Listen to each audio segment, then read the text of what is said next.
just can't seem to start the day without a cup of coffee, and one of the favourites is a cappuccino. But have you ever wondered why it's called a cappuccino? Well, for the same reason we have capuchin monkeys. They all look like friars wearing hoods. Confused? Let me explain.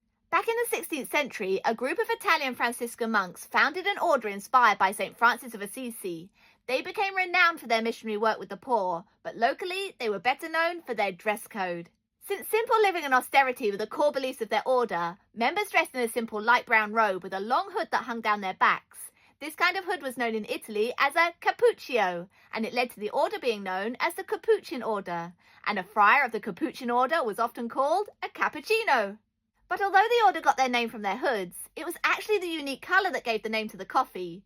You see, back then, the rich brown colour of the robe was just as distinctive as the hood, and it wasn't long before people started to identify any similar brown shade as cappuccino.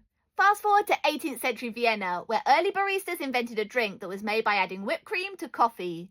This turned it a light brown colour, and this unique shade reminded the locals of the robes worn by the Capuchin friars who often preached in the city. So they named the drink, well, Cappuccino, because obviously they spoke German, not Italian. But this drink was super popular, and it wasn't long before it made its way to Italy, where they took it and modified it. But it still turned out the same capuchin colour, so they simply translated the name back into Italian, giving us the cappuccino.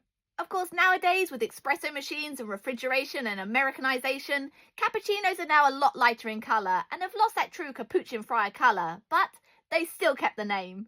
Funnily enough, coffee wasn't the only thing named after the order of Capuchin friars. When Portuguese explorers went to the Americas and discovered these furry little primates, they were struck by how the light brown fur on their heads and shoulders looked exactly like the hoods worn by the Capuchin friars, so they named them Capuchin monkeys.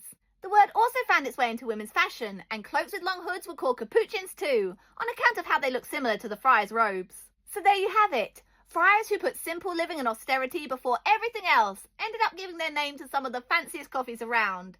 English really messed up with that one.